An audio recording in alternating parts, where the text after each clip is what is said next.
नमस्कार दोस्तों। मुझे बीजेपी का विरोधी कहने वाले और मुझे गाली देने वाले कान खोल के एक बात सुन लो।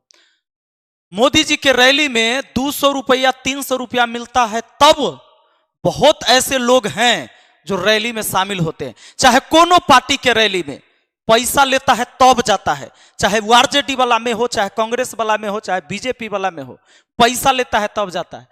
मोदी जी प्रधानमंत्री इस देश के, तो उनको हमने प्रधानमंत्री माना था। और तुमको पता है जहिया हमारा खाता में सिर्फ 1,23,000 रुपया था ना, ऐसे 4 साल हो गया होगा ना जी, 19-20 की बात है। ये देखो अमाउंट देखो, ये हमारा अपने मोबाइल से, इसमें एक्सिस बैंक का ऐप है, इससे पैसा भेजे थे पीएम केयर फंड में। काहे जानते हैं? काहे कि जब देश का प्रधानमंत्री मदद मांगा तो प्रधानमंत्री की मदद करेंगे, क्योंकि प्रधानमंत्री हमारा भी है। लेकिन जब इसी देश के प्रधानमंत्री गड़बड़ करेगा तो उसके खिलाफ भी बोलेंगे, क्योंकि किसी के भक्त होने से पहले देशभक्त होना जरूरी है। अगर ये मर गया है अंदर से जमीर, तो तुम मुझे फिर गाली दे के जाओगे और जाओ तुमको जहां जाना है। और नहीं तो अगर तन को ताकत है, तन को सेंस है, तो एक बार वीडियो देख के जाना। सुनो, ये जो अमाउंट देख रहे हो ना, 1 लाख है। हालांकि इसको अगर तुमको दिखता नहीं है, अंधभक्त हो, तब तो तुमको 1 करोड़ दिखेगा। यहाँ दशमलव है, 2 जीरो के बाद इधर दशमलव है यहाँ, तो ये 2 जीरो हट गया, दशमलव के उधर वाला का कोई वैल्यू नहीं रहता है। अब देखो, इकाई दहाई सैकड़ा हजार 10,000 लाख, 1 लाख रुपया डोनेट किए थे हम पीएम केयर फंड में। काहे जानते हैं? काहे कि मोदी जी बोले कि अब वैक्सीन बनाना है, देश को जरूरत है, इसलिए जिससे जितना हो सके प्लीज दान कीजिए। हमने दान किया। ये देखो अकाउंट नंबर देखो, पीएम केयर्स 2121 PM 2022। ये IFSC कोड है उनके अकाउंट का, पीएम केयर फंड जो ट्रस्ट बना उसका। और देखो ये branch name new Delhi main branch. और ये देखो निफ्ट किया था मैंने, और इसमें कोई 0 चार्ज लगा। Tax will apply, taxes will apply.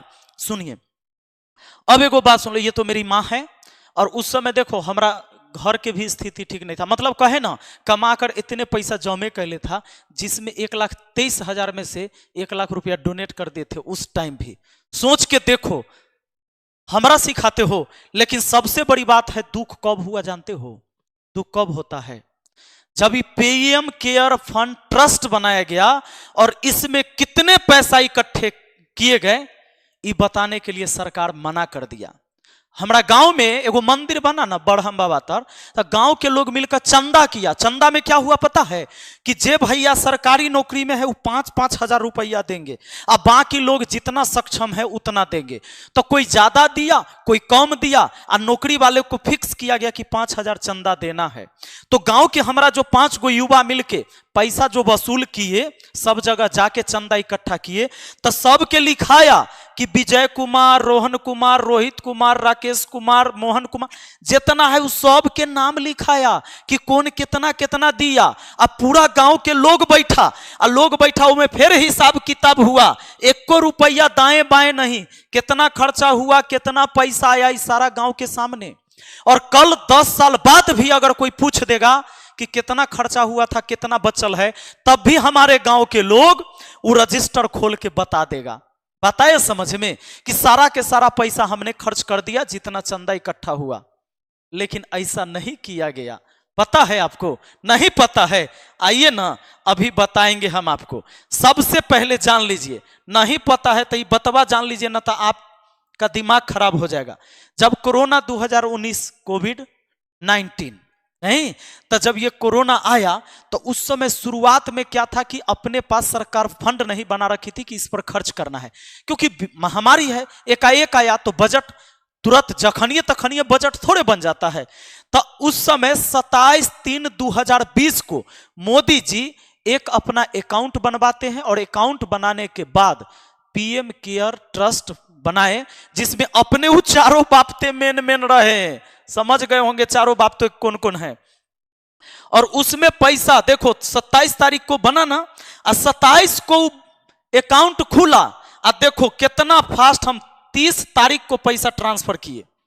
यहां पर 30/3/2020 आधा कट रहा है, 30/3/2020 को ही हम पैसा ट्रांसफर कर दिया अगले 3 दिन में। इतना फास्ट कोनो काम होता है जी? वही दिन पंजीकृत हुआ और 30 तारीख को हम पैसा डोनेट किए हैं। अब सुनो, 27/3/2020 को पीएम केयर फंड का पंजीकृत हुआ।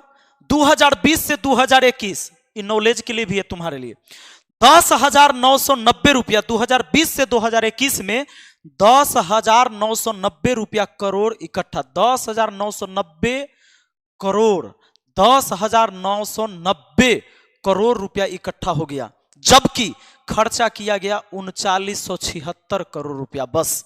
यानी सिर्फ 1/3 खर्चा हुआ। यानी 300 रुपया आया ना, तो 100 रुपया के लगभग खर्च किया गया इस पैसा से।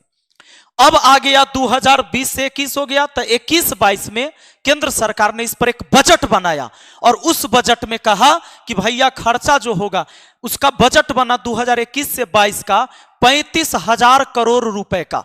35,000 करोड़ रुपए का एक बजट बना कि भाई वैक्सीन वैक्सीन के लिए खर्चा करना पड़ेगा, जिस पर खर्च हुआ 19,675 करोड़ रुपए, कोई डाउट नहीं। लेकिन यहां जो पैसा बच गया रे बाबू, लगभग 6,000 करोड़ रुपया अलग जो बच गया, ई कहां गया? तो ई रह गया पीएम केयर फंड में। वो पैसा किसका है? देश का? ना ना ना ना ना ना ना। अब सुन लो, आरटीआई लगा सकते हो सरकारी पैसा पर। जैसे मान लो मैं मुखिया हूं, मानना क्या है मैं हूं वर्तमान में, तो हम एगो नाला बनाएंगे ना, वो नाला कितना का बना, उस पर कितना पैसा खर्च हुआ, आप आरटीआई लगाकर जवाब मांग सकते हैं और मेरा कार्यालय आपको जवाब देगा। लेकिन ट्रस्ट बना दिया गया ये, तो इस ट्रस्ट में आपका अधिकार नहीं है कि आरटीआई लगाकर पता करने का। तो ये कहां से पता चला? तो पीएम केयर फंड ने ही अपने वेबसाइट पर इसको अपलोड किया कि हम 10,990 करोड़ रुपया जमा किए और हम खर्चा 3976 करोड़ किए। ये अपना मन से बताया, पूछने वाला कोई नहीं है। मान लो मेरे गांव में जब चंदा किया गया था, मंदिर बनाया गया, लोगों ने मिलकर बनाया, खाली एक आदमी या 4 आदमी कहता देखिए हम दिखाएंगे उखाएंगे कुछ नहीं, गांव के लोग बैठल रहता, हम दिखाएंगे उखाएंगे कुछ नहीं, हम बोल दिए वो मान लीजिए, मानता गांव के लोग, मार का मुंह थूर देता। लेकिन यहां पर वही चीजें हुआ, पीएम केयर फंड में आरटीआई भी नहीं लगा सकते। सुप्रीम कोर्ट में केस हुआ और सुप्रीम कोर्ट ने इस बात को कहा कि भाई इस पर आरटीआई का कोई अधिकार नहीं, आरटीआई लगा के आप जानकारी नहीं ले सकते। इसने अपने यही जब विरोध हुआ तो जानकारी दिया, वो जानकारी अब सच में कितना खर्चा हुआ ये नहीं पता। अब बात को समझो, ये पीएम केयर फंड में पैसा जमा हुआ। जब हम पैसा डाले थे ना, हमरा बहुत आदमी बड़ा बढ़िया बात कहा था कि सर गलत जगह पैसा दे दीजिए, गलत जगह पैसा मत दीजिए सर, आपके पैसा से आपका विधायक खरीदा जाएगा। देखिए, कहा आप बहुत गलत किए हो पीएम फंड में रुपए देकर। इससे अच्छा यह है कि आप लोकल गरीबों में बांट देते तो नाम लेता आपका। पीएम फंड तो सिर्फ नेता का काम आ रहा है। बहुत सारे लोगों ने हजारों हजार कमेंट किया ना, हमारा बड़ा बुरा लग रहा था कि एक देश का प्रधानमंत्री जब हमसे मदद मांग रहा है, देश पर संकट आया है, तो काहे ना मदद करेंगे, ये सब बेकार हमको बोल रहा है। लेकिन बाद में समझ में आया कि जब इस चंदा के बारे में लोगों को नहीं बताया गया, गुमराह किया गया, इस पर आरटीआई भी नहीं लगाया जा सकता है, तब मुझे लगा कि बहुत बड़ा सच में गलती हो गया है। अब वो पैसा कहां खर्चा होगा इसकी भी जानकारी तुम नहीं ले सकते हो। ए भाई, हम देशभक्त हैं, अंधभक्त नहीं हैं। अब सुनो, उस समय इस आदमी का बात हमको बुरा लगता था जो कमेंट करके सलाह देता था। जैसे हमार बात आप लोग को बुरा लगता है, बहुत लोग को लगता है ना, बुरा लगेगा, बुरा वैसे हमको उस समय लगता था। अब ये कोरोना वैक्सीन जो बना है, अभी आपको पता चलेगा, ये जो वैक्सीन बना, अभी कुछ विवाद चल रहा है। आपने देखा कि एस्ट्राजेनेका का बयान, कहा हमारी सहानुभूति है। किस बात के लिए, किस बात के लिए आपको पता है? कोविड शील्ड वैक्सीन के साइड इफेक्ट पर सामने आया एस्ट्राजेनेका का बयान, कहा हमारी सहानुभूति है। कहा कि भाई साइड इफेक्ट हो रहा है ना, ब्रेन हेमरेज हो रहा है, हार्ट अटैक आ रहा है। अगर आपके साथ कुछ हो जा रहा है तो भगवान आपके आत्मा को शांति दे, हम इस बात से बहुत दुखी हैं। कहा गया कि यह पहली बार नहीं है जब एस्ट्राजेनेका ने कोविड वैक्सीन से जुड़े दुष्प्रभावों की बात स्वीकारा है। यह पहली बार नहीं है। ब्रिटेन की एक अदालत में कंपनी के खिलाफ 100 मिलियन पाउंड का मुकदमा चल रहा है। अब जरा ध्यान दीजिए, जब ये आनन फानन में अभी आपने सुना कि बड़ा बवाल हो गया है, तब पहले जो वैक्सीन लगवाते थे एक सर्टिफिकेट आता था जिसमें हमारे मोदी जी उछल उछल के फोटो खींचा के लगवाए, कहें कि पूरे कोरोना हम ही भगाए हैं, हम ही डॉक्टर हैं, हम ही साइंटिस्ट हैं, हम ही सब कुछ हैं। हमने भगा दिया, फोटो उन्होंने सब जगह चिपका दिया। लेकिन अभी जैसे ही बयान आया वैक्सीन कंपनी का कि हमें सहानुभूति है, आपको हार्ट अटैक आ रहा है या ब्रेन हेमरेज हो रहा है, तो भाई ऐसा हो सकता है, कुछ केस ऐसे हैं, इसमें क्या किए कि अभी देखे कि भाई हमारा तो हो जाएगा फजीहत, अब जाकर तुम डाउनलोड करो सर्टिफिकेट। अब पीएम जी का फोटो नहीं है, नरेंद्र मोदी जी वहां से फोटो गायब करवा दिए। और इनके हवाले से क्या जानकारी दिया गया पता है? जानकारी यह दिया गया कि आचार संहिता लागू हो गया है, चुनाव है, इसी के चलते फोटो हटा दिया गया है। जबकि इससे पहले भी आचार संहिता, चूंकि चुनाव हुआ ना भाई, 5-6 राज्य में चुनाव हुआ है ना, वहां तक तो डाउनलोड हो रहा था। उस समय तक कहा जा रहा था कि दोस्तों वैक्सीन लगवा दिया, फोटो देख लो मेरा, हम ही इसमें है, ये हैं, हमारा नाम लो, हम ही वैज्ञानिक, हम ही साइंटिस्ट। तब तक फोटो था, जब अपने पर आया तब फोटो हटा दिया गया। और आप बात जानते हो कि कंपनी जो बनाती है, इसी कंपनी को क्यों दिया गया? क्योंकि इलेक्ट्रॉल बॉन्ड में 52.5 करोड़ रुपए का चंदा दिया बीजेपी को, यही कंपनी, जिस कंपनी का वैक्सीन लेके लोग अब टेंशन में हैं।